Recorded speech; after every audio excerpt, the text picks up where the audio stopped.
Welcome to the Mobile Home Park Mastery Podcast, where you will learn how to identify, evaluate, negotiate, perform due diligence on, finance, turn around, and operate mobile home parks. And now, here is your host, the fifth largest mobile home park owner in the United States, Frank Rolfe. There's an old term called paralysis by analysis. It really means procrastination against making decisions. This is Frank Rolfe, the Mobile Home Park Mastery Podcast. We're going to be talking all about the concept of paralysis by analysis, what it is, what's really going on, and then how to fix it. Let's first start with what it is. When you have paralysis by analysis, what you do is you keep over-analyzing everything.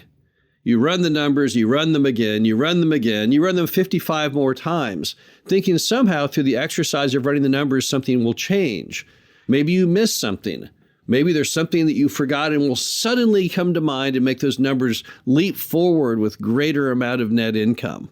What the problem is in all the time you spend running and rerunning numbers and pondering life and reading up on things online, eventually the opportunity passes. Because you see, we all face time urgency in life. Time kills deals is one of my favorite expressions, and it means if you don't act now, somebody else will. They will take that deal away from you. When you're constantly second-guessing yourself, you just can't make decisions. And if you can't make decisions, you can't move forward ever in buying a mobile home park. Also, what happens when you have paralysis by analysis is you let one part of your psyche get the best of you. All of us have different things going on in our brain at any one time. We have that risk-taking part of us, the pessimistic part of us, the impulsive part of us. You can't just let one dominate. It needs to be more of a democracy. You need to have a vote of all the different fractions of your brain and what they think you should be doing. But when you get in that paralysis by analysis, you're letting just one part of your anatomy take over. And that's basically fear. And that fear will ruin you because that fear will cause you to miss opportunities constantly. When you look back years later, you'll say, gosh, I should have bought that mobile home park. What stopped you? Well, simple. You let the fear dominate your thinking. You had other aspects you should have considered, other ways you could have maybe said, you know what, fear, you are not the sole decision maker, but yet you didn't do it. So what can you do? What can you fear? What are you really fearing? Let's first focus on that. Let's see how great those fears really should be. The first one is fear of your own knowledge, your ability to make a good decision. Well, that's reasonable enough. Certainly, any of us would be a fool to invest our after-tax money in things we don't know anything about. I think there's a word for that. It's called gambling. Any moron can go down to Las Vegas and they can game on anything they want, from blackjack to roulette. They can put money in the penny slots. It doesn't matter. There's no education involved at all. All you have to know how to do is how to insert the money and pull the handle, how to go ahead and tap on the table and put down chips and get some cards. And it's reflected in how people do. Almost everyone I know who ever gambles loses. There are a few people out there who may claim they made money, but I would assert that if you took all the money they spent gambling and then subtracted that from whatever they supposedly won, they'd all be in pretty much the negative column. So that fear is correct. All right, yes, you do need to be educated. We'll talk about that more in a moment. What else is holding you back? What other fears do you have? Well, many people have this fear of sticking their neck out. They don't like to take risk. Probably it ties back to a childhood where maybe they were criticized constantly by their parents or others who said, oh, that was so stupid. How could you have done that? But the problem is you only live once and you're in charge of your life and you can't let other people and your fear of what they would say hold you back from doing great stuff. You all heard about businesses called purple cows where people think outside the box. Many of the things we have today, such as FedEx, started off as a purple cow. Fred Smith, when he started FedEx, everyone thought he was a complete idiot. But he did it anyway because he thought it was a great idea. And in the end, obviously, he proved to be correct. But to make advancement, you have to stick out your neck. There's an old saying, behold the turtle.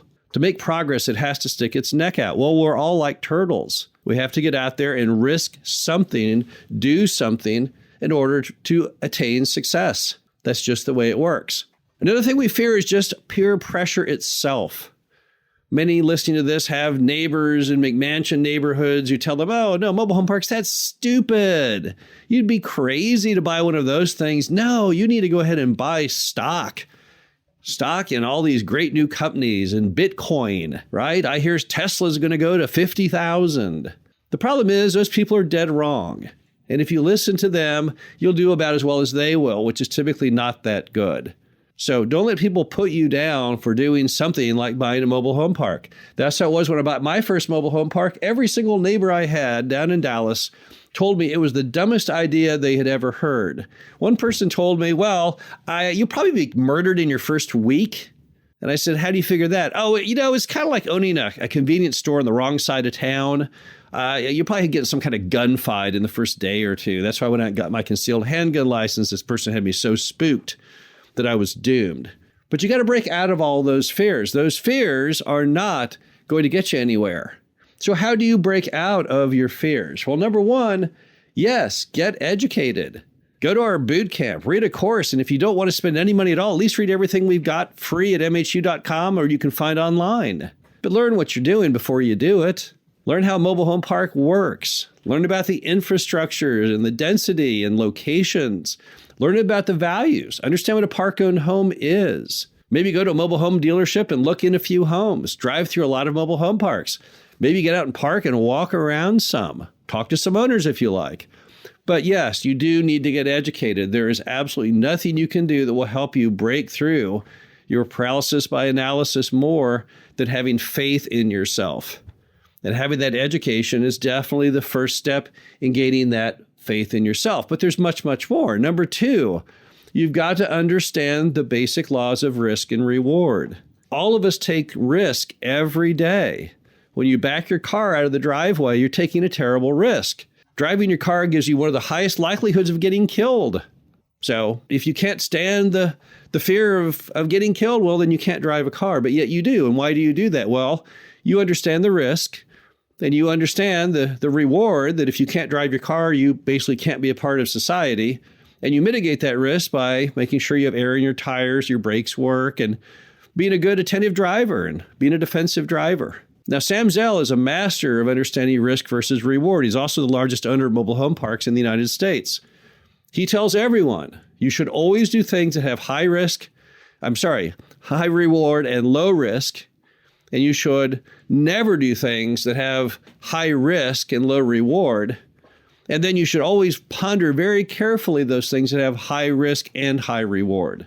So you have to understand that it's okay to take risk as long as the reward is commensurate with the amount of risk that you are taking. It is perfectly reasonable and understandable for you to invest in something that you believe has a very, very good chance of changing your financial future. And at the same time, it's a terrible idea to invest in something that has very little chance of success, that has very, very high risk. So you need to understand that paradigm and where to place each deal you do into that to make sure there is a healthy balance in risk and reward. Another thing that I find to be the most important for both myself and others to outdo and get out of that whole trap of paralysis by analysis is doing what I call the best case, worst case, realistic case study of any deal. Now, what does that mean? Well, you look at your best case. That means what would happen if the deal went brilliantly, perfectly. You hit every single budget that you had. And you say, how good would that be? And you say, oh, wow, that would be really, really good. Then you look at your worst case scenario. This would be if nothing went your way. Now, you can't go too far off the extreme. You can't say, well, the day after I buy it, a tornado wipes the park out. No, as big a pessimist as I am, even I admit that's probably not fair. But if you say, well, my goal is I'm going to fill 20 lots, then let's just imagine what if you filled none? Maybe you say, well, I'm going to go ahead and raise the rent $50, but then let's just say we go into a major depression and you get cold feet and you know, well, I just raised it 20. What happens in those cases? Can you still cover your debt? If the answer is yes, and you don't have negative cash flow, okay, now I'm feeling better. Then I look at my realistic case. Your realistic case falls somewhere between your best case and your worst case. Not everything you wanted to have go your way did, but at the same time, some of it did. And if you look at the realistic case, are you happy with that? And if you can truly say to yourself, I can survive the worst case, I will be ecstatic with the best case, and I'll be very happy with the realistic case, well, then I think you can proceed. Because you very, very well bracketed what the outcomes will be, and that should hopefully reduce your fear. Finally, what is your gut instinct? We all have gut instinct. In primitive times, the times of cavemen and cavewomen, we had this instinct of fight or flight. Every time a person approached you or an animal, you were able to figure out, this could be a life-ending moment, and I better run, or, wow, that might be dinner, and I'll maybe try and fight and grab that antelope or whatever the animal might be. But we all have, since the beginnings of time, this instinctive nature of making good decisions or to avoid making bad decisions. If you do the proper due diligence on any mobile home park, you will at some point in the movie form that feeling. Is it a good feeling or is it a bad feeling? And if you have that good feeling, and that it's a feeling built on education and understanding your risk and reward and understanding your best, worst, and realistic case scenarios, then it's okay to proceed. The bottom line is you have to trust yourself. So the answer to the question of how you get out of paralysis by analysis is very simple.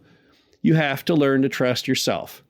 You have to have faith in your decisions that you can make good decisions. And as a result, those good decisions will help you carry through to that final moment of signing the closing documents. This is Frank Roth, the Mobile Home Park Mastery Podcast. Hope you enjoyed this. Talk to you again soon. Thank you for listening to the Mobile Home Park Mastery Podcast. Be sure to visit us at mhpmastery.com to subscribe to the show, read our show transcriptions, and access all of our great information on mobile home park investing.